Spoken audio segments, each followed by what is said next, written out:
Repercuta!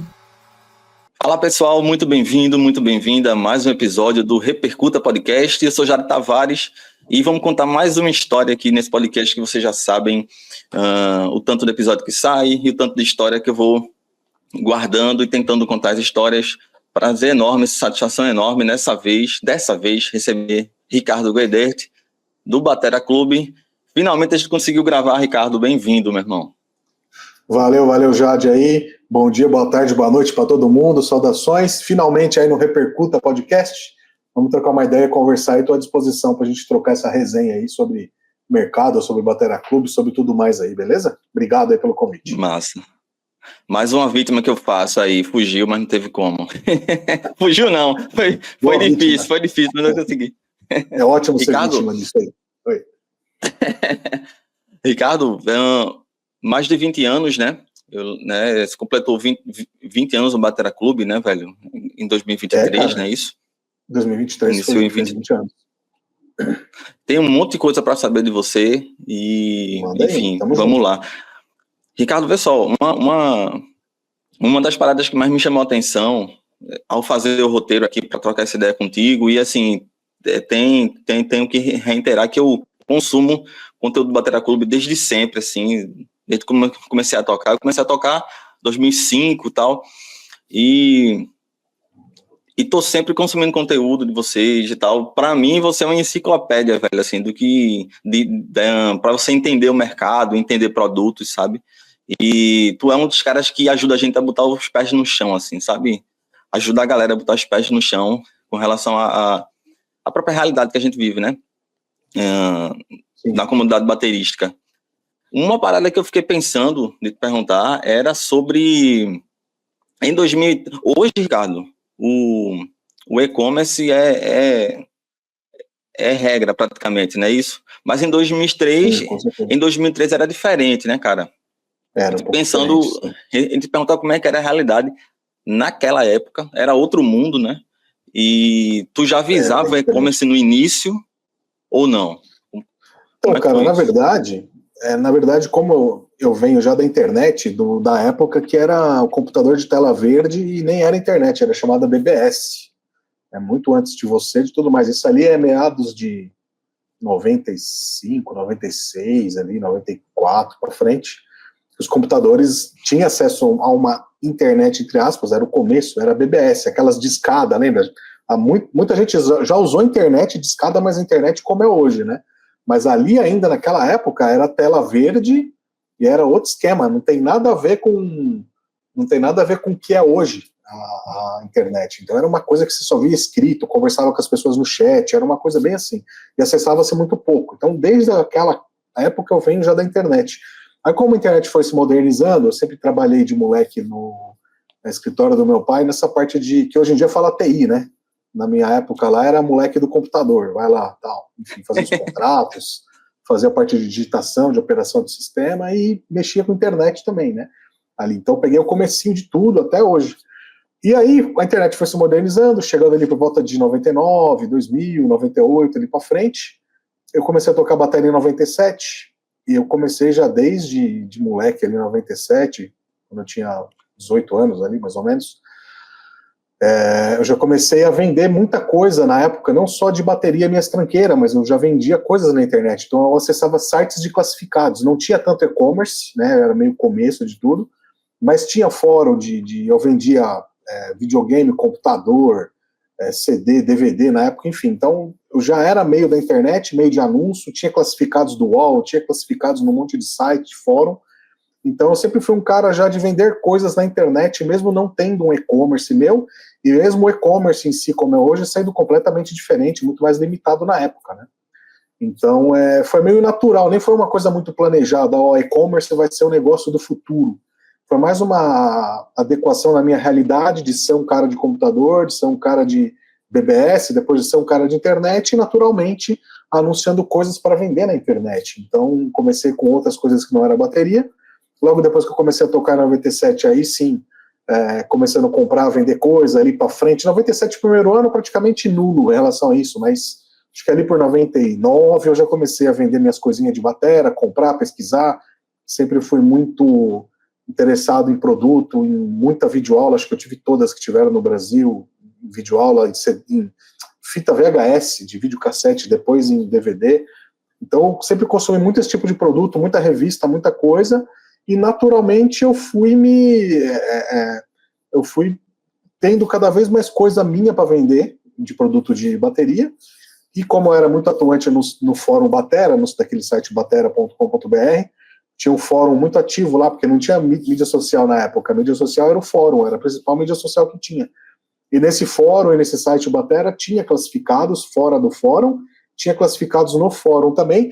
Eu era muito atuante ali no fórum, então sempre ajudava a galera a tirar a dúvida, a dar dica das minhas opiniões, porque eu lia muita coisa, muito artigo e tal. Apesar de eu não ter uma memória muito boa, assim, não ser um cara muito letrado para ser um pesquisador que lembra de tudo, os códigos, eu sou muito fraco nisso.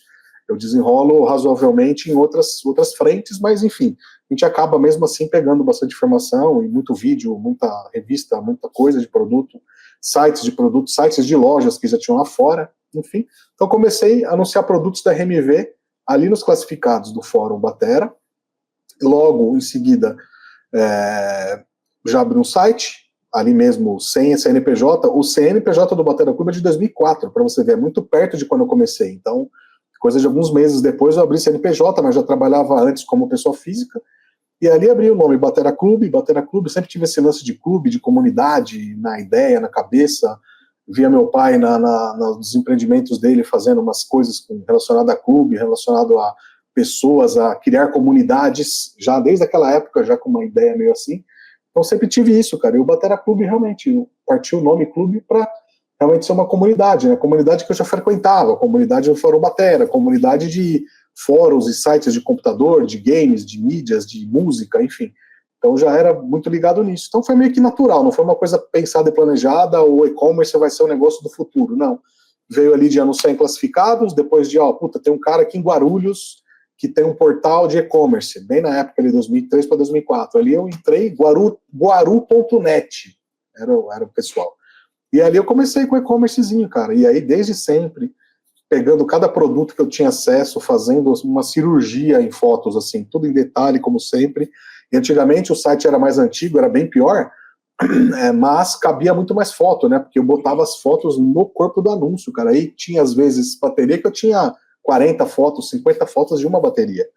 E só eu ali trabalhando sozinho, tirando foto, tá? Era uma loucura, cara. Hoje em dia você vê que é uma coisa inviável, assim, mas fazia na época, então sempre tive, apesar de já num site, no e-commerce, sempre tive muito essa visão, essa cultura de compartilhar, né, cara? A gente tem que compartilhar o conhecimento que a gente tem, por mais que seja pouco, que seja muito, que não seja o ideal para alguns, mas o nosso conhecimento só vale alguma coisa quando a gente passa para frente um pouquinho que a gente sabe, né? Então, a gente sempre teve essa cultura no Batera Clube, desde quando eu comecei sozinho, e até hoje continua também, sem perder essa nossa forma de trabalhar, essa origem, essa cultura aí nossa.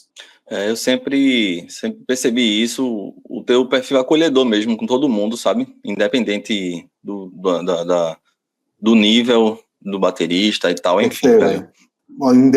Independente da compra, do produto, do valor, do que se compra, aqui na loja eu já cheguei pros caras, não é papagaiada e demagogia não, quem conhece a gente conhece, quem sabe sabe.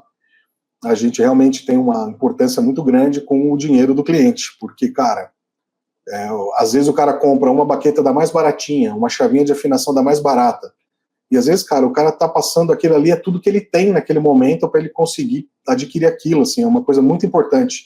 A gente já teve funcionário que foi mandado embora o mais rápido possível na época, que debochava de produto, que, bateria RMV, baqueta tal, o cara vinha com umas dessas, velho, sabe, assim, mano, se a gente não tem, é muito pelo contrário, a gente valoriza, o dinheiro do cliente é sagrado, seja o cara comprar uma coisa muito barata, um produto acessível, que o Batera Clube tem isso, a gente tem muito produto, a maioria do que se vende no Batera Clube é coisa barata, o pessoal olha, né, o site, a foto, os vídeos, quem vai, convidado, acha que é só loja de rico, né, e não é, muito pelo contrário, a gente dá um tratamento de rico, mesmo com bateria de entrada para o produto barato, é só você ver, RMV de R$2.000. O mesmo estúdio, fotógrafo, foto, importância, vídeo que a gente faz para ela, obviamente, você fazer uma bateria do Barone lá, que a gente vendeu a Tamistar dele, aquilo ali é um acontecimento, é uma coisa que você tem que criar um conteúdo à altura daquilo. Porém, a gente trata mesmo as coisas mais baratas, prato barato de latão, baqueta barata, tudo a gente, cara, tenta fazer, dar uma dignidade para aqueles produtos de coração. Assim, então, mesmo nível de foto, mesma câmera, mesma edição, mesma importância em tudo. Então, assim, a gente tem isso faz parte da gente, tem que respeitar muito o dinheiro do cliente, né, cara? Respeitar demais, porque o cara comprou a bateria mais barata, cara. Às vezes o cara passou a vida juntando o troquinho dele para comprar aquele instrumento, sabe? E às vezes a gente vê isso nas próprias comentários de mídia social, né? Você sobe lá uma bateria RMV Rock de R$2.000.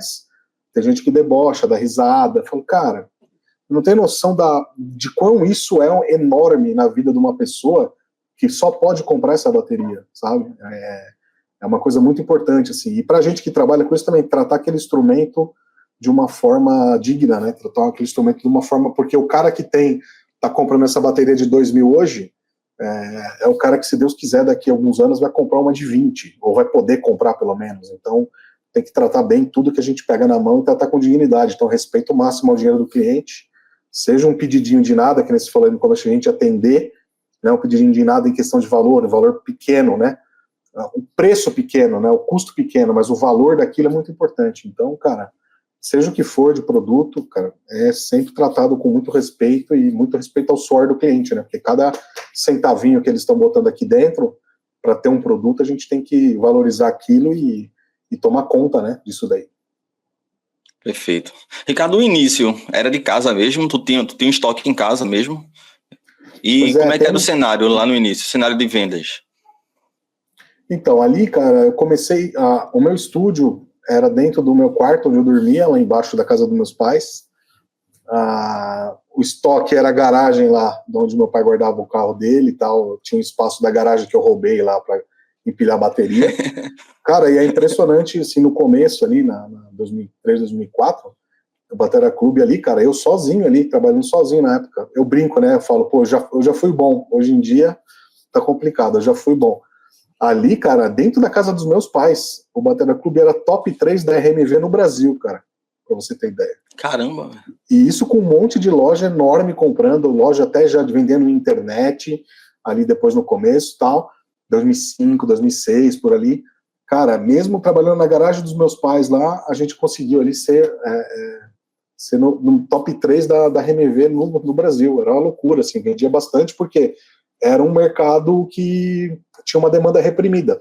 As pessoas compravam em loja, viajavam muito para São Paulo, compravam nas lojas locais, claro, mas tinha ainda muitos outros endereços, outros lugares e cidades que a pessoa estava muito longe de estar perto de qualquer loja. E a gente estava perto da internet, né? Por mais que seja meio que um começo da internet, muita gente acessava e procurava sobre o assunto e acabava caindo comigo e compravam dos lugares mais remotos do Brasil, cidades que não tinham lojas, né? E que não tinha outras lojas também para comprar. A gente era meio exclusivo ali por um tempo. Então, a gente acabou, obviamente, devido a esse lado aí, tendo conseguido escalar tão rápido e ser muito representativo em questão de vendas na RMV, né? Então, foi bem interessante. E naquela época, os desafios assim que tinha, e hoje são até meio parecidos, né? Hoje em dia o cara tá mais no celular, né? Hoje em dia mudou bastante a comunicação de anúncio, a forma de como o cliente interage com a gente. Muito WhatsApp, muita resposta muito mais rápida. Antigamente eu fazia tudo por e-mail. Um e outro ligava, né? O pessoal ligava para perguntar, para conversar e tal, para saber detalhes. E o WhatsApp da época era e-mail. Então tudo que a gente vendia, cara, acabava caindo por e-mail. Mesmo que você comprava uma pele, uma baqueta, a galera vinha conversar no e-mail, né? Confirmar endereço, confirmar detalhes, confirmar pagamento. Então era tudo muito por e-mail, assim, a gente operacionalizava muito por e-mail. Isso até 2012 para 2013, quando a gente mudou de plataforma de site. Então, você vê ali, ficou praticamente 10 anos trabalhando de uma forma mais arcaica, claro, tendo o site legal, com foto legal, bastante informação, mas a parte do gerenciamento da venda, o trâmite de negociação e experiência do cliente, mais focado em e-mail e telefone. Então era mais ou menos assim. Hoje em dia, depois de 2013 para frente, com essa plataforma nova que a gente está, desde então, o site ficou muito mais automatizado, né, para os clientes terem uma experiência de compra do início ao fim, sem precisar falar com ninguém, apesar de muita gente querer ainda vir conversar por WhatsApp ou até telefone, a gente se dispõe sempre a atender, claro, mas ainda o site também é autônomo, então você consegue fechar a sua compra sozinho, sem precisar de ninguém, sem falar com ninguém, sem ver ninguém. Então a gente acabou mantendo essa proximidade com o cliente da época, como era na época, 2013 para trás, porém, também trazendo a melhoria de fechar a venda sem o cara precisar falar com ninguém, sem querer ver ninguém. Saquei. Em algum momento, eu acho que você deve ter passado por isso também. Eu passo por isso, o pessoal até me aborda, assim, porque só especificar na bateria, aí você tem que fazer aquela explicação toda, né? E às vezes até a pessoa com boa intenção, né? Pergunta esse tipo de coisa. Isso passou por você também? Em algum momento tu pensou em abrir para outros instrumentos? Enfim. Como é que foi para você? Em algum momento tu pensou nisso? Cara, sempre é uma coisa que a gente pensa em 300 coisas para conseguir fazer uma ou duas, né? Então, desde Batera Clube, a gente já tentou, a gente tem várias tentativas e continua tentando ainda abrir outras frentes de venda, outras vendas de negócio, outras formas de vender, outros segmentos, enfim.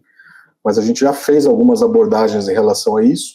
Até, inclusive, hoje no Batera Clube tem lá um setor tem algumas guitarras, tem algumas coisas assim que a gente trabalha, que tem lá, mas não é o core business, como eles falam hoje em dia, né? O foco, o pilar do negócio. É uma coisa mais experimental, mas, cara, tem um karma aí, cara. A galera que trabalha com bateria, assim, até quem trabalha no mercado como um todo, os representantes que eu conheço, né, os caras que é representante de música e tal, que poderia ser representante de, sei lá, qualquer coisa, Coca-Cola, Adidas, Gatorade, qualquer coisa de Sadia, os caras não conseguem sair do mercado. Tem um karma ali que você fica, mesmo ganhando menos, você tá ali, mesmo sendo mais complicado, você tá ali, mesmo não sendo um bem de primeira necessidade, de consumo realmente primordial, como é comida, saúde, né? A galera fica ali e não consegue sair, cara. É uma loucura, assim, é uma coisa muito doida. Então a gente pensa, tem vários projetos, várias coisas e tal, e tem as obrigações do dia a dia, né? Às vezes a gente quer executar muita coisa, a gente quer, mas o que segura a bronca da gente, as despesas, o foco que tem que se dar porque já está rolando de compromisso, às vezes te tira a possibilidade de engatar e conseguir resultado em outras frentes, né? Seja trabalhar com outros instrumentos, seja trazer outros produtos exclusivos, sempre tem alguns empecilhos e você tem que brigar com isso todo dia. Porque uma forma de você estar tentando é uma forma que, por mais que às vezes não vai ser executado, não vai dar certo, não vai dar resultado, mas só de você estar tentando alguma coisa você já está somando para manter aquilo que você tem e melhorar aquilo que você tem e reciclar, que eu costumo muito dizer, né? Você se reinventa em si mesmo, se reinventa na mesma coisa. Então, é importante você estar buscando outras frentes tanto de negócio, mesmo em outros segmentos, ou produtos de categorias diferentes no seu site, para você conhecer, ter uma experiência e tentar isso de alguma forma alimentar o seu pilar do seu negócio, ali, o foco que você já tem, né? Eu me identifico demais, Cato, com isso, porque acho que às vezes até tem essa coisa da abordagem, mas eu acho que é ser mais profundo, né? O quanto mais profundo para dentro da tua área mesmo, assim. Por exemplo, com Repercuta eu passo isso aqui. O quanto mais eu pesquiso, mais eu encontro temas. Então, velho, carro mesmo, e ainda bem, se você acaba abraçando mesmo, ainda bem. Sim, Ricardo, uma curiosidade para não deixar passar aqui. Tem a tua banda Remoto Controle, né? Que tu tocou. Pô, tinha, né? Cara, tu participou. Assim, para fazer essa pausa aqui, para voltar para falar do Batera Clube mais na frente, mas o Ricardo baterista, os bateristas que te inspiraram, as tuas referências, os primeiros, eu sei que tu curte caixa de metal, né? É uma preferência tua, já falou isso. Sim, com certeza. Eu quero que tu fale um pouco disso e de como era a banda, cara, assim, o estilo do Ricardo na bateria. Visitei o Batera Clube em 2023, eu toquei no teu set lá, que tem na tua sala lá, muito foda. Eu queria saber como é que é a tua assinatura, o que é que tu curte na bateria, o que é que não curte, enfim, e referências. Então, cara, eu comecei em 97 tocando na Igreja Católica ali da base aérea de Guarulhos. Então, 97 na bateria, comecei a fazer aulas e tal. E sempre fui pro lado do instrumento mais para o produto do que para ser um grande músico estudado. e tal. Então, eu sempre fui mais pro lado comercial, pro lado produto, pro lado... Sempre foquei mais e gastei mais tempo e grana e dedicação em produto do que realmente sendo um bom aluno, sendo um cara mais letrado, estudado ali tocando, né? Então, sempre fui mais por esse lado. E ali logo que comecei em 97, cara, deu 98, eu já tava numa banda de rock. Então, o músico que estuda mais ou menos e tal, eu acho que até quem virou um grande músico, a maioria, sempre começa com a bandinha de rock, né? Sempre começa com pop rock, vai pra igreja, é pop rock, aquela coisa e tal.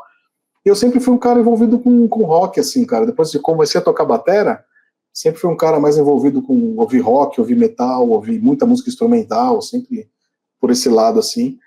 Logo que você começa a tocar, né, bateria, você começa a pesquisar, então você começa a conhecer os grandes bateristas, você começa a ouvir o que eles ouvem, a ouvir o que eles estão fazendo. Então, e acabei meio indo sempre para esse lado. Sempre fui um cara que o pouco tempo que eu tive para tocar e estudar foi sempre voltado para o rock, assim. Fiz curso com o Paulo Zinner, uma época, um curso de férias na batera. Enfim, estudei com o Ricardo Barreto muitos anos, que é um professor de Guarulhos também, que é amigo meu até hoje, pô, parceiraço. Enfim, então tive a minha parte de estudar, de ser um baterista razoável, mediano, não profissional, um cara de hobby, né, de fim de semana, mas sempre tive banda, cara, desde 98, várias bandas de rock e tal. Tive depois uma banda que chamava Jack Vigarista, que essa banda tocava já música autoral, a gente já tem um disquinho demo gravado, e com o Remoto Controle foi ali por volta de 2005, 2006, 2006 ali, cara, que a gente começou, e foi uma banda bem legal. A gente gravou 2 discos com músicas autorais, bem legais, e na primeira parte da banda ali, 2006, o baterista, não, o guitarrista, Fabiano Carelli, toca com o Capital Inicial até hoje. E era amigo nosso, tal, e um baita de um guitarrista incrível. E foi um cara que ajudou a gente bastante a gravar o primeiro disco, gravou umas faixas, levou o Pete Passarel, que recentemente faleceu, infelizmente, o vocalista do Viper, gravou uma faixa com a gente da música O Mundo, do Capital Inicial, que na verdade é dele, né, só que é uma versão do Capital, e a gente fez uma versão hard rock muito legal, cara, e a nossa banda Remoto Controle sempre foi rock nacional ali, aquela galera, referência anos 80, anos 90, 80, enfim, aquela galerinha, e a gente sempre tentou agregar um pouco mais de puxada de um pouco mais hard rock dentro do rock nacional, assim. Então esse sempre foi o nosso estilo. Aí fizemos o segundo disco em 2000 e lançamos o segundo disco em 2012, que foi o mesmo ano que o nosso vocalista faleceu, cara, o Volges, infelizmente. Ele até trabalhava comigo na época, ele fazia uns freela lá para mim na loja, ali em 2010, 2011, 2012. Em 2012, cara, entre as gravações do disco, ele foi gravar a faixa um dia, chegou lá, o produtor não conseguiu atender ele, teve que desmarcar, ele voltando para casa, ele faleceu, cara. Bateu a moto dele e faleceu. Complicado. Moto, cara, eu brinco, né? Caiu parado na moto, você já se machuca. Que dirá, meu, andar é perigoso demais, né? Mas, enfim, o pessoal que anda acha uma delícia e de fato deve ser, mas é perigoso. E o nosso vocalista faleceu aí e a gente conseguiu ainda concluir o disco, tinha umas gravações dele, algumas vozes a gente pegou mesmo de demo e fez lá e rolou, ficou legal, ficou um disco bacana. Então, o Remoto Controle tem 2 discos aí. Eu sempre fui mais pro lado do rock and roll, sempre fui pro lado do rock, e ouço muito até hoje, e vou continuar ouvindo, minha filha ouve, e, enfim, a gente vai tentando manter esse legado aí. Mas tocar, hoje em dia, não toco mais, cara, com banda, com coisa assim, estudo muito pouquinho, tenho uma bateriazinha eletrônica em casa, legal, agora, recentemente. Tem o estúdio lá que você foi lá, que você conheceu a batera, que você tocou. Então, quando eu tô lá no escritório lá de Guarulhos, lá no showroom de Guarulhos, eu tento de manhã, a hora que eu chego, tocar um pouquinho. Tô tocando menos do que eu gostaria, né? Por questão de tempo e logística também. Mas estamos aí, não pode esquecer um pouquinho que sabe, né? Massa. Aí você falou de referências ali também, né, Jade? Isso, de referência no instrumento. Uhum. Então, cara, putz, assim, obviamente a galera ali do rock nacional, João Baroni é o primeiro cara, sem dúvida alguma, ouvindo Paralamas lá de moleque, o disco ao vivo que eu tava ouvindo até esses dias, cara. Agora me deu branco do nome do disco, acho que é o Vamos Bater Lata ao vivo. E, cara, incrível aquele disco, é fantástico, uma aula de musicalidade, de bateria, de som, de tudo. Na época que ele tocava com o Mapex ainda ali, e bem legal o disco, é bem legal, quem não conhece, Paralamas Vamos Bater Lata ao vivo, alguma coisa assim, um disco duplo, tal, bem bacana, bem legal. E, então, Baroni, Charles Gavan, toda essa época, a galera do rock, Paulo Zinner, toda essa galera do rock brasileiro ali, ali de 94, 95, 96 ali pra frente, foram grandes influências, né? Depois Bacalhau do Traje a Rigor, né, que era do Rumbora na época, adorava o Rumbora, e hoje é parceiro nosso, amigo, PG do Tijuana. Meu, tem muito cara que hoje em dia eu sou, né, acompanho ali, vejo.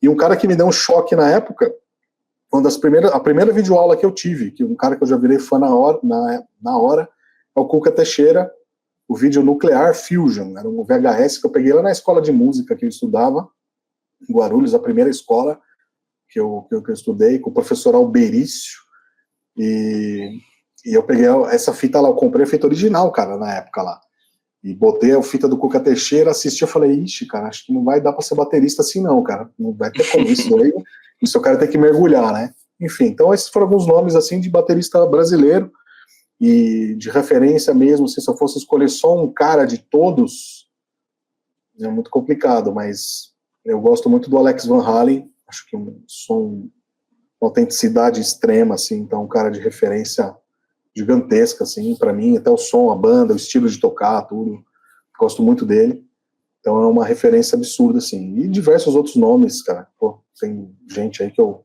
piro, principalmente a galera do rock, né, Ian Pace, obviamente o John Bonham, né, cara, John Bonham do Led Zeppelin ali, é o cara do cara, referência, acho que máxima, assim, se você falar, como é que você quer tocar, seria ali entre o Bonham e o Alex Van Halen, cara, são os caras que eu piro, assim, sabe? Nossa. E aí tem, puta, trocentos outros caras do jazz, do fusion, do metal, vixe Maria, é difícil achar um só, né, cara? Eu gosto de perguntar pros caras, né, qual é o seu favorito de todos os tempos? Isso é fácil pra você perguntar pros outros. Agora, pra você responder, você vem com a mesma cara de bunda pra falar, né, eu não sei, não tem, é esse com esse, né, fogo. Eu lembro de já te ver falando disso, assim, de que desse ponto onde a gente parou aí agora falando, o que tu falou, daí tu passou a se interessar mais por timbres, né? E sim, pelas movimentações de mercado, assim, né? Entender o mercado. Isso é uma coisa que me deixa muito curioso, por isso que eu te falo sempre, por ser um consumo, porque tu contribui muito até para entender o mercado também, de coisas mais a fundo, assim, né? Para entender a realidade mesmo. Por falar nisso, Ricardo, eu não posso deixar passar aqui bizarrices de mercado. Eu vejo que de vez em quando tu posta algumas coisas de preços exorbitantes, de coisas surreais, assim. Não sei se tu teria cartas na manga aí para dividir com a gente de ocasiões, assim, ou situações que tenha trazido algum instrumento que estava exorbitante, ou de algo que ficou inviável, entendeu? Se tu puder compartilhar uma coisa nesse sentido, assim. Cara, negócio de preço e Brasil é uma coisa muito conflitante, né? Porque no Brasil nada vale o que custa, quase 99% de tudo. Da sua camiseta, a janela aí que você comprou, a cadeira que eu tô sentado, ao livro que tá ali atrás, tudo no Brasil, 99% de tudo é uma aberração, porque a gente tem um país que a gente tem que sustentar um status quo do Estado, não tô falando só desse governo, de outros e de todos, já desde a época de Império ali, já desde aquele, a gente brinca no tal do Quinto dos Infernos, não tem, que virou Quinto do Inferno, já era o imposto da época, então já ali no Brasil, monarquia lá atrás, século XVI, XVII, então assim, o custo Brasil e imposto sempre foi uma coisa assim, trágica, né, e no Brasil, por que tudo custa tão caro, assim? Porque se paga imposto sobre o faturamento da empresa, se paga imposto sobre o que se fatura, não sobre o lucro que se tem sobre aquele produto. Então, o que acontece? Tudo vira uma aberração de preço. Então, além de você pagar esse formato de imposto, você ainda tem que sustentar a corja demoníaca de governos há séculos e séculos, que chega aí até hoje e parece que só vai aumentando. Então, como é que isso se estoura, né? Se estoura no preço das coisas, cara. Então, eu sou extremamente uma pessoa revoltada com preço, os clientes acham que, né, a loja, vem a loja lá, ladrão, filha da puta, que não sei o quê, papapá, que rouba, que não sei o quê, que o empresário, cara, tá todo mundo no mesmo lodo. O empresário, ele acaba tendo mais, alguns deles, não todos, né, até minoria, na verdade, acaba tendo mais porque ele tá se arriscando muito mais, ele ganha proporcionalmente aquilo que ele tá representando, na maioria dos casos de gente honesta, claro. que tenta ser, ou que, né, se coloca no caminho de ser honesto sempre dia a dia. Então, assim, acaba tendo mais porque está proporcionalmente ganhando aquilo que ele representa. Então, o Neymar, com todos os seus problemas, representa uma coisa, ele ganha tanto. O Elon Musk representa uma outra coisa que mexe com a vida de todo mundo, ganha outra coisa, absurdo lá, um estilo, enfim. O outro, coitado, infelizmente, está ali lascado, não consegue trabalhar, não consegue...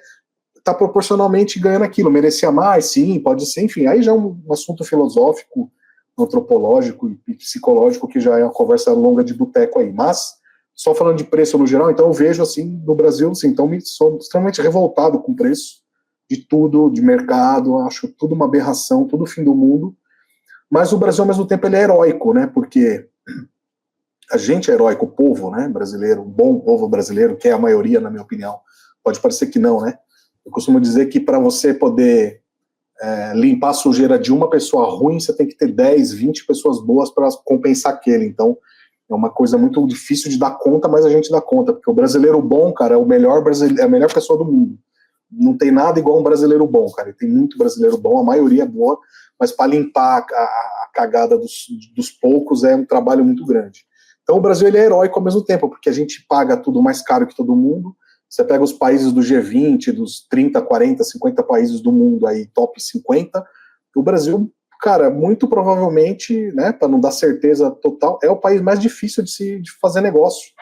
É o país mais complicado, mais difícil de se ter as coisas, mais caro de se ter as coisas, porque a gente sustenta realmente um funcionalismo público, político e público de serviços também muito pesado para a gente.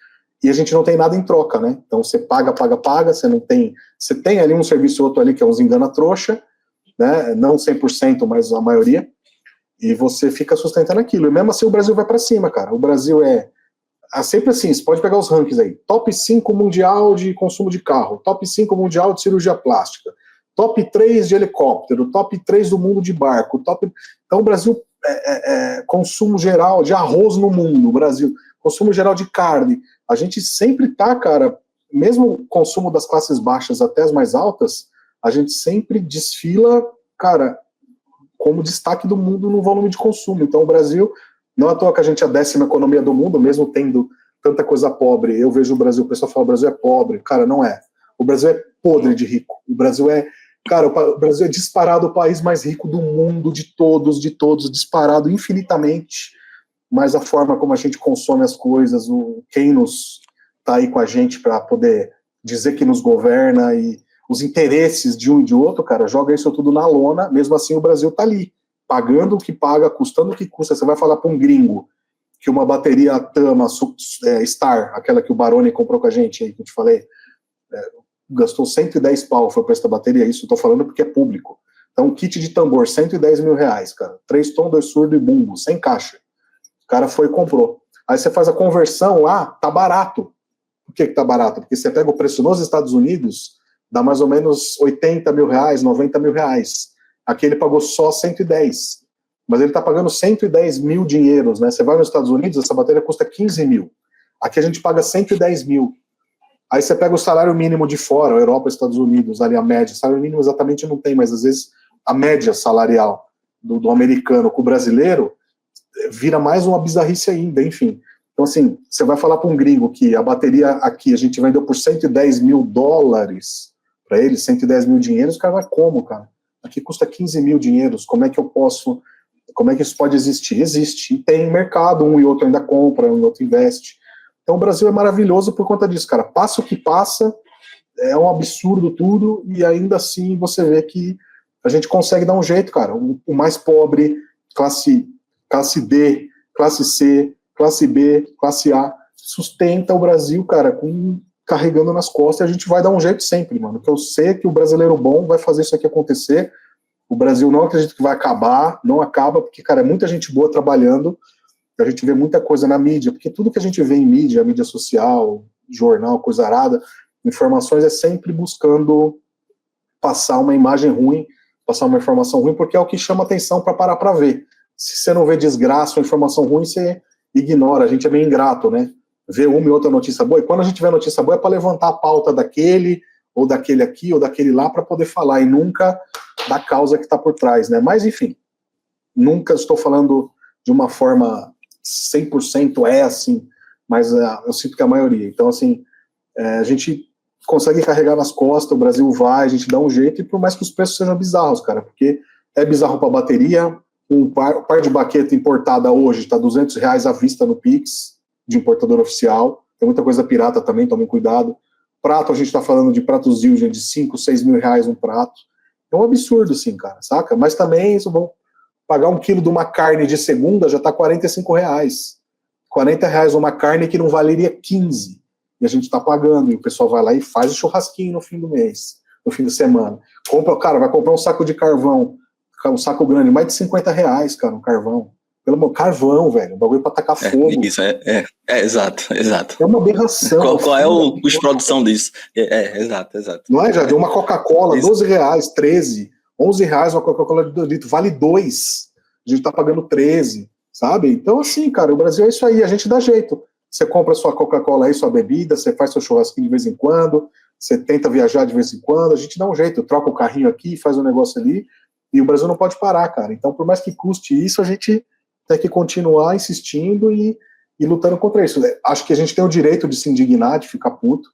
Eu sou o primeiro a brigar com o fornecedor o tempo inteiro, os caras ficam putos, às vezes, outros entendem, mas, cara, eu sou o primeiro aqui a sempre brigar com todos os fornecedores, xingar preço, reclamar, ver desconto, para tentar repassar o mínimo possível de aumento. Mas, cara, é uma tristeza, um desgosto, assim, uma coisa desgraçada que você tem que fazer, desculpa o termo, é toda vez que vem um maldito de um pedido e você tem que aumentar preço. Você vai receber, e muitas vezes você não aumenta, você segura. Chega um momento que não dá. Mas todo pedido, cara, sem zoeira, 80% dos meus pedidos que eu faço, até de marca nacional, produto fabricado no Brasil, 70%, 80% de toda vez que chega pedido, tem aumento. R$1 aqui, 3 ali, do nada. Vou te dar uma ideia do aumento. Não posso falar aqui, não posso porque eu quero falar. Estava até mostrando para minha esposa semana passada. Eu falei, olha só esse parafuso da Pearl aqui. Aquele parafuso de botar no pedal e um dos cantinhos do pedal. Um exemplo, tá? A última compra que eu fiz, sei lá, ano passado, custou R$8 de custo para a loja.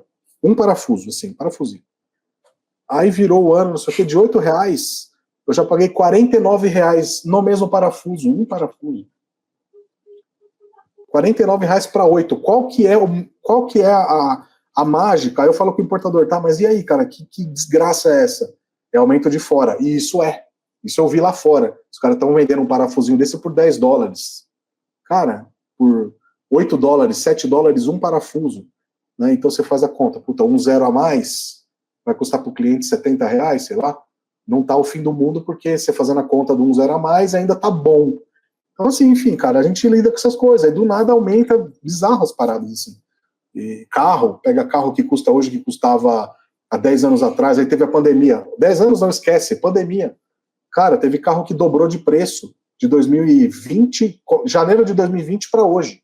Dobrou o preço do carro, sabe? Esse carro popular, falando, né, carro popular, dobrou o preço. Então, pelo quê? Faltava chip, lembra lá quando deu pandemia? Falta chip, o carro parado, não dá para montar. Cadê os chips? Chegou os chips, tava acessível de chip, tá?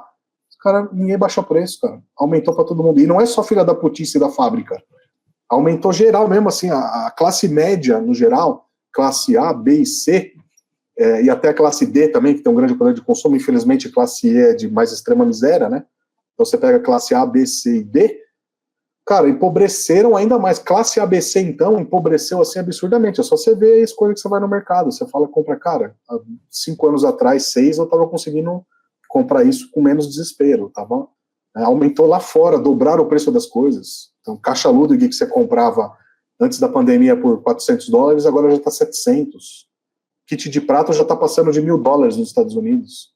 $1.200 um kit que antes da pandemia ali, 2018, 2017, era $500, $400, já está 1.000 e pouco. Então, assim, aumenta lá fora. Aí quando vem para o Brasil, você põe o custo do Brasil em cima, a desvalorização da moeda, o nosso baixo poder de compra, enfim, aí é loucura. Mas, como eu falei ali, sempre confio no povo brasileiro bom, porque o Brasil, cara, consegue superar tudo. Eu acho que os caras falam que Deus é brasileiro, cara, é mesmo. Porque para sustentar isso aqui e a parada tá de pé, é milagre, cara, loucura. Verdade. Eu fico imaginando até que tem produto que fica inviável trazer, né, Ricardo? Você nem traz, você né? falou Tem disso coisa aí, que deixa não é? Você falou, Você nem traz, né? Não, cara, tem muita coisa que vem de importador, que eu olho ali e eu falo, cara, isso aqui eu tenho vergonha de vender. Eu tenho vergonha de vender o parafuso por R$70, R$40 um parafuso. É uma vergonha, assim, eu tenho vergonha. Tem coisa que a gente vende com vergonha. Eu até falo pros caras, cara, que vergonha. Que vontade de pedir desculpa pro cliente, ó, desculpa, toque, de verdade. Mas é o custo, cara. E a gente tem o nosso custo também, que é bizarro. Assim, o lucro líquido muito complicado, assim, muito varejo no Brasil, uma coisa terrível. No mundo inteiro, né? Mas no Brasil, cara, tudo aumenta muito. Então, assim, tem produto que eu não trago, assim, que eu vejo que o importador traz e falo, mano, infelizmente isso não tem como. Primeiro porque não dá para ter tudo, porque você não tem espaço físico para ter. Você também não pode se comprometer financeiramente a ter tudo. E tem também os produtos que eu analiso, passa pela curadoria, ó, isso aqui vale, custo-benefício, não vale. Não vale, mas o mercado quer. Então vamos ver também. O preço é revoltante, mas tem alguém que quer, você vê que tem um público ali, você traz. Também, senão daqui a pouco, se você for trazer só o que vale, você não tem mais nada. Não tem mais nada. Exato. Entendeu? Você vai ter... Nessa esteira... Eu vou ter 40%, 30% dos produtos que eu tenho, que é o que eu vejo que vale mesmo. O resto não vale. Mas você tem que ter, e a pessoa precisa comprar também, tem que ter. Nessa esteira, Ricardo, tu já falou um pouco aí sobre essa relação do Batera Clube, né? A tua relação com os importados. E aí eu fiquei pensando aqui, a relação do Batera Clube com as empresas nacionais. Como é que tu faz esse equilíbrio, digamos assim, de acordo com o público consumidor, com importados e com as nacionais, assim? Então, a gente depende, cara. A gente vai fazendo... a gente analisa cada produto. Produto nacional, por exemplo. RMV, a bateria que eu mais vendo aqui na loja, desde sempre. Quando eu tenho RMV, eu sei que é a que está vendendo mais. Então, eu vou mais por custo-benefício, preço, fornecimento... por outros fatores do que ficar calibrando se é nacional ou importado. Então, eu não trago só nacional só porque é nacional. Eu sei que tem um público que vai comprar um produto nacional, um prato Orion, que é muito bom, uma bateria RMV que resolve bem. Tem coisas nacionais, baquetas, né, bastante, Seibanes, fera demais, Liverpool, uma lista incrível de coisas boas. A Spanking, que está mudando para Zelmer agora, o brand deles, de Spanking para Zelmer, que é o sobrenome da família, muito legal, bonito, fazendo um rebrand muito bonito lá. Então, são produtos bons, feitos no Brasil, que resolvem. Então, você tem alternativa brasileira boa, os pratos nossos, BFC, cara, fabricado aqui pelo Domene, em breve novidades também com outros fornecedores dividindo essa produção de BFC. Então, vamos ter sempre opções buscando o melhor preço possível, com o melhor preço pela melhor qualidade. Então, tem coisas boas no Brasil que você consegue montar, ter e fazer. Só que mesmo sendo um produto brasileiro, sempre se fica aquela coisa, podia custar menos. Sempre, isso sempre. Qualquer coisa no Brasil poderia custar menos.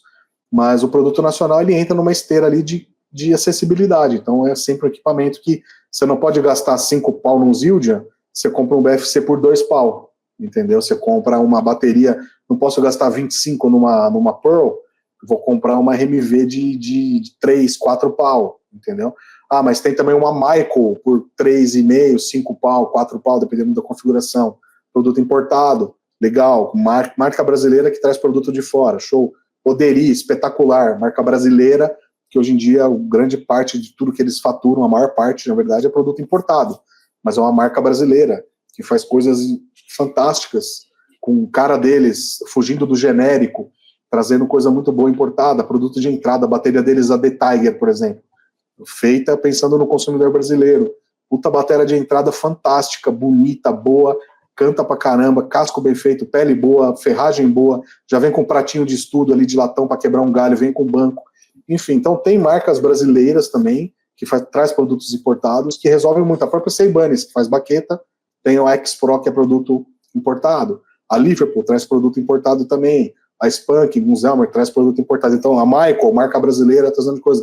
O maior sucesso de pele no Brasil hoje, o Williams, marca brasileira do Silvio Tonelli, trazendo peles importadas, muito boas, bem legais. Enfim, então, a gente tem, cara, apesar da dificuldade do Brasil, claro que carece, né, o que a gente mais gostaria de ver, como já teve antigamente, né, aqui no Batera Clube, muito produto importado de alto nível há 15 anos atrás, 10 anos atrás, tinha bastante batera, vinha Sonor, vinha um monte de Ludwig, vinha, cara, muita coisa top, DW, já chegamos a ter 12 DWs em estoque. 12 DW Collector americana em estoque, que eram vendidas na época por 25 pau, 20 pau, mais ou menos, era o fim do mundo já. Hoje essa mesma bateria, se fosse vender, seria 80 mil. Então como é que você vai ter 12 dessa em estoque? Não tem nem importador mais oficial aqui trazendo para baixo, aqui, sabe? Não tem importador oficial trazendo para cá. Então, assim, como é que você vai ter também? Tudo bem, tem um importador. Como é que um lojista vai estocar 12 baterias custando 80, 90 pau cada uma? Não tem como, é inviável. Então, além da dificuldade que vem do Brasil de tanto tempo, a escassez de produto também, que tem, mas já virou diferente. Isso é interessante dizer. O ticket médio da loja é igual há muitos anos já. Na época, há 15 anos atrás, você comprava um pedal Iron Cobra por R$1.200, mais ou menos, R$1.000, R$1.200, R$1.300. Hoje custa R$7.000. Então, aquele mesmo cara que tinha os 1.200 na época, a imensa maioria desse povo, né, de classe média ali, até de classe A, B e C, até hoje ele tem os mesmos R$1.200 para comprar o pedal. E ele vai comprar o quê? Um pedal genérico importado. O Iron Cobra ele não consegue comprar mais, ele tem os mesmos 1.200. Então o ticket médio não mudou muito, os produtos mudaram muito. A bateria que o cara comprava na época, há 15 anos atrás, uma Gretsch Brooklyn, que seja, uma Pearl Masters, que seja, por R$12.000, R$15.000, hoje ele vai comprar uma Pearl Decade. A Masters por 15 mil já foi, agora já virou 35 pau. A Decade é a que está ocupando os 15 que era da, enfim. Então você vê como que empobreceu, né, a classe média brasileira, como vem sendo difícil, mas aquele cara continua com os 15 pau para comprar. Ele vai comprar a Pearl Decade, a Mapex Armory, a Tama Superstar Classic Maple, ele vai comprar, mas ele tem aqueles mesmos 15 pau para comprar essas, e não mais a Tama Star Classic, que na época custava os 15 pau. Então, assim, o dinheiro, isso que é complicado, né? Se a inflação acompanhasse, o bolso das pessoas acompanhasse o crescimento da inflação, seria muito bom, né? Você teria os mesmos 40 pau para dar na bateria, com o esforço de ter os 12 da época, os 15 da época, né? Mas infelizmente não é assim. O mercado não pode parar, opções têm que continuar existindo, custe o que custar, a gente tem que estar aí, tem que trazer alternativas. Então, seja nacional, seja importado, analisar, ver o custo de cada um, ver o que vale, e a gente vai por aí, cara, custo-benefício. Prato também, mesma coisa do pedal. Não tem mais como ter um New Beat por R$1.200 da Zildjian. Hoje ele custa 5,5, né? Como é que eu vou ter 3, 4 New Beat no estoque? Não tem, não vai vender. Vende um por ano ao invés de vender 3 por mês, como era. Entendeu? Pedal duplo Aero Cobra. Vende um a cada 6 meses. Se você trabalhar com uma margem saudável, não se matar em queimação de preço, que tem muito no Mercado Livre. Então você vai trazer ali um pedal, vai vender, cara, cada 3 meses, 4 meses, você vende 6 meses, vende 2. Antigamente eu vendia 5 por mês, 4 por mês. Entendeu? Então o que vende de coisa genérica, na época o cara conseguia pagar coisa muito melhor. Então é meio a realidade. Ah, vamos ficar chorando, parado, lamentando, então não quero. Não, cara, vamos pra frente, mano. A realidade que tem é essa. Vamos buscar, vamos trabalhar, daqui a pouco você vai prosperar, você vai conseguir ter os 7 pau, 8 pau, 10 pau para comprar, 12 pau para comprar um Demon Drive, que a gente vendia por 2,5, saca? Coisa assim bizarra, por 3. Enfim, e aí vamos embora, cara. O importante é ir para frente, mano. Vai para frente. Vai levando os tiros e vai seguindo. É isso. Tem como. Resistindo, né? Não tem como. Ricardo, pessoal, uma curiosidade minha também, Ricardo, é sobre a atuação e o alcance do Bateria Clube no Brasil todo. É mais pro sul, tu falou da questão do WhatsApp, né, que vende muito, a gente tá conversando em off disso também. Como é que é a abordagem aqui pro Nordeste, se vem muita coisa, eu tô falando a partir de Recife, para quem acompanha o Repercuta, a galera sabe, ou é uma coisa distribuída, como é que tem sido isso? E depois eu tenho outra pergunta para te fazer também. Cara, aqui a divisão de porcentagem de vendas e tal, o estado de São Paulo é o que mais vende, o que mais representa, o interior todo, capital, é o primeiro cliente do Bateria Clube. Rio de Janeiro, segundo. Depois do Rio de Janeiro, ali já começa a dividir um pouco entre Minas Gerais, Rio Grande do Sul, a parte sul do Brasil, Paraná e Rio Grande do Sul é forte em consumo. Santa Catarina já é bem menos, mas já foi menor. Nordeste, a gente alcançava muito mais antigamente, mas já tem, hoje em dia, que é o fenômeno de lojas, tem lojas tanto internet quanto lojas locais. Antigamente a galera vinha para São Paulo de ônibus, vinha do Nordeste, vinha de todo lugar do Brasil, vinha a banda de ônibus para encostar na Teodoro Sampaio e na Santa Efigênia e comprar tudo da banda, cara. A galera vinha visitar, o pessoal vinha passear em São Paulo para ir na Teodoro Sampaio. Né? E hoje em dia, além de ter a internet, que matou muito disso, ainda tem boas lojas locais, então tem lojas boas no Brasil inteiro, em cidades que você não imagina. A maior loja do Brasil hoje, como é que é? Eu acho que é a Mega Disconildo, é no interior do Rio de Janeiro, não é nem na capital, interior do Rio. Um prédio enorme que o cara fez um complexo de música, e tem estúdio, tem um monte de coisa que o cara fez lá, palco para eventos e showroom, um monte de coisa. Então você vê, a maior loja do Brasil não está nem numa grande capital, cara. Então você vê como mudou, né, tanto em lojas físicas. Então, assim, o Nordeste representa um bom número para a gente ainda, temos muito cliente no Nordeste, Norte, Brasil inteiro, cara, fortíssimo. Região Sudeste e Sul são mais fortes para a gente, claro, mas o Nordeste é importantíssimo, Centro-Oeste também tem bastante, Mato Grosso do Sul, Brasília tem bastante cliente em Brasília, Goiás, e a parte do Norte e Nordeste também, cara, tem bastante cliente aí sempre tem pedido para essa região, mas hoje também tem bastante loja local atendendo o Brasil inteiro, né? Que é aquela coisa que eu te falei na época lá que não tinha, a galera comprava muito na internet porque não tinha loja local. Hoje em dia tem as lojas físicas boas, locais até, e internet, um monte de loja, um monte de coisa, né? Então tá muito mais pulverizado, né, isso daí. Mas pra gente, assim, resumidamente, Nossa. Sudeste e Sul são os que mais representam, assim, pra gente. Fiquei pensando aqui sobre, com esse passar do tempo, nesse papo que a gente tá tendo aqui, eu fiquei lembrando, assim, com o passar do tempo, até tu falou agora, de ter surgido outras lojas, né? E aí eu fiquei pensando numa parada aqui, Ricardo, eu já te vi falar, você me corrige se eu estiver errado, sobre a loja Batucadas 1000 e a Dr. Drum, que eu não sei se seriam inspirações para você, né, lá atrás. Demais. Eu fico pensando nas lojas que te inspiraram no Batera Clube e como o Batera Clube já virou inspiração para outras lojas que vieram agora, sabe, assim, esse tempo todo. Eu vejo de vez em quando você... E rola um companheirismo mesmo até teu com outras lojas, eu vejo assim, e não tem nada de concorrência. Eu queria que tu falasse disso, essa relação de ter se inspirado através das lojas que eu falei e ser inspiração para as outras também, se você vê influência do Batera Clube em outras lojas. Eu falo isso até também, Ricardo, pela questão do brand mesmo, a tua abordagem, que para mim é muito...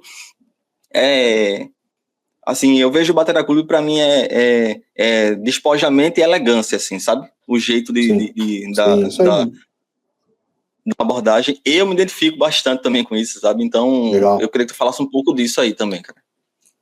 Tem que ser, a gente busca ser sofisticado acessivelmente, né? A gente quer trazer o capricho, o máximo que a gente consegue dar.